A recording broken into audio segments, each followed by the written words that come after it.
People always ask me if I know Clyde Cash. Clyde has his gun buried deep in my mouth. It was a modified version of a 1984 Transformers toy. It had once been a highly sought-after character named Megatron, but using Crayola model magic and his knowledge of firearms, Clyde had converted it to a real pistol. I could feel the silencer holes Clyde had drilled into the barrel of the gun with my tongue. In 10 minutes, there's going to be a massive explosion that rocks history forever. 9 minutes. Clyde flashes me a grin. Any last words? He asks. It's hard to talk with a gun in your mouth. It comes out as, He pulls the gun from my mouth. I clarify. I can't think of anything. 8 minutes. 2 years earlier, I was at an internet lumberjack support group meet. The elderly and slightly overweight man, Bob the lumberjack, was hugging me. My face fit perfectly between his man boobs. This is why all men should wear bras, like me. As he pulls away, he looks at me. I ain't never had nobody stab me in the back like that, he said to me. It's okay, son. You can cry. That's not the beginning. Let's go back further. It started with my writer's block. For 6 weeks, I just couldn't write Sonichu. My mind was drawing a complete blank. I went to my church counselor, Rocky Shoemaker. I told her that I was in pain. She told me if I wanted to know what pain was like, I should visit the game place Saturday night. That's when the lumberjack support group meets. That's how I met the lumberjack, my father, Bob Chandler. You know the controls on those plastic molding machines? He invented those. Yeah, he used to be quite a famous guy, but somewhere along the line he lost it all. And then it happened. Sitting here, my face buried in my father's man boobs, I cried. Made me feel good to cry. And I was able to write Sonichu again. I wrote a lot. It was good. R.L. Stine can't write this good. I went to a lot of support group meets after that. I think my favorite was Trollbusters Anonymous. But then one week it happened. At Lumberjack Support Group. She showed up. Megan Schroeder. Her lie reflected my lie. I wanted to pull her to the side and say, Megan, you damn dirty troll! You're not a lumberjack, you liar! She didn't just show up in Lumberjack Support. She was at Trollbusters Anonymous, Virgins with Rage, and even Tomboys and Tomgirls of Virginia. I had had enough. I was at Teachers Anonymous. Mary Lee Walsh was speaking. I hate her. Mary Lee Walsh looked like a dirty old witch with a devil's tail. To me, anyway. She started giving her speech. She was quitting teaching. Well, I'm still here, She said. I don't know for how long. That's as much certain as anyone can give me. I can't wait for this lady to shut up and stop teaching. When I was in school, she crushed my heart level to 0. She started talking again. I'm in a pretty lonely place, She said. No one will sleep with me. I'm so close to the edge, all I want to do is get laid for the last time. Even though I'm a virgin with range, I would never sleep with that witch, Sloweel Riam. I wanted to yell at her for taunting me with sex. Then I looked over and saw her. Megan. I couldn't cry. Megan the tourist. Megan. Her name felt like 1,000 Mary Lee Walshes all telling me I'd never lose my virginity. I hate her. Tuesday night is lumberjack night. Bob, my lumberjack father, was sobbing on my shoulder. Saw her again. Schroeder. I pulled her aside. You're a liar. You aren't a lumberjack. She looked back at me blankly. I watched you. I seen you in all the groups. And I watched you, she replied. I saw you rehearsing this speech. She had me.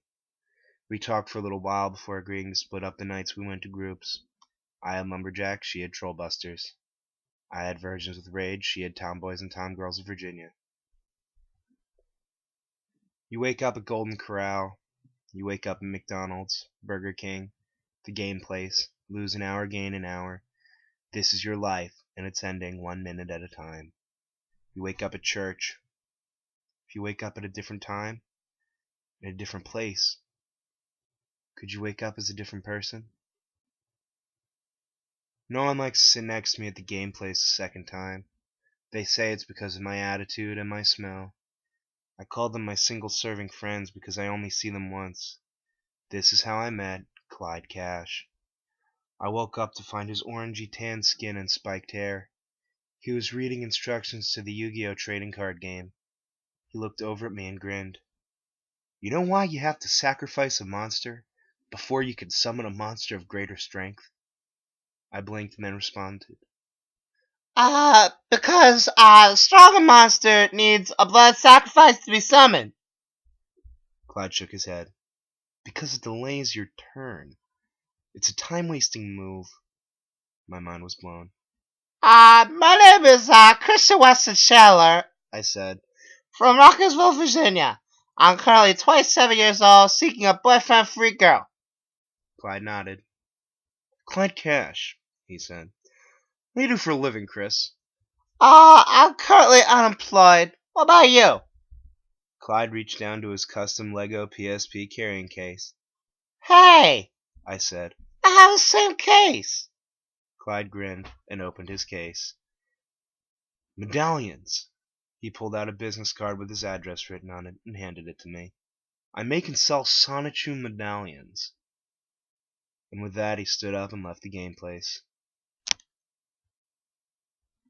How I came to live with Clyde is a very odd story. I was leaving the game place after meeting him when I was stopped by a jerk cop at the door. He said he had to confiscate my custom Lego PSP carrying case. He said modern bombs don't tick, and that my carry case had been vibrating. I hate jerk cops. I was lucky, though, because I had been held up at the game place. I missed what happened at my home. You see, I came home late from the game place to find all of my things broken and battered lying in my front yard.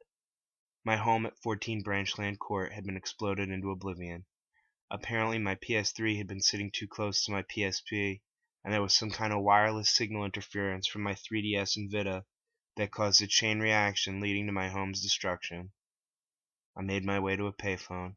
At first I thought of calling Megan, but in the end I called Clyde. He told me to meet him in a bar. I don't drink Reeb, so I just talked to him while he drank. We talked for a while before we decided to leave. As I made my way out, he stopped me and said, "Why don't you just ask, man?" I was confused. "You got no place to stay, just ask." "Would it inconvenience you?" He looked down. "Would it inconvenience you to ask?"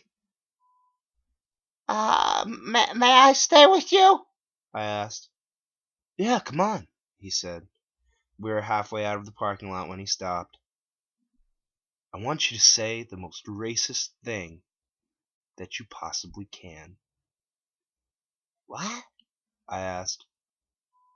I said, I want you to say the most racist thing that you possibly can.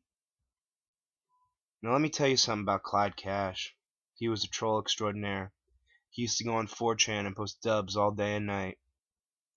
Once he had a job at Wendy's, but got fired for making scary duck noises at a little girl. He used to work at an adult movie theater. He would splice children's cartoons into the hardcore pornography. Not more than a frame, so you wouldn't know you saw it, but you'd see it. And in the middle of the third reel, when the hot blonde is taking it up the rear from the guy in a Shrek suit, that's when you'll see Clyde's contribution to the film. A cuddly animated bear with celebrity voice actor.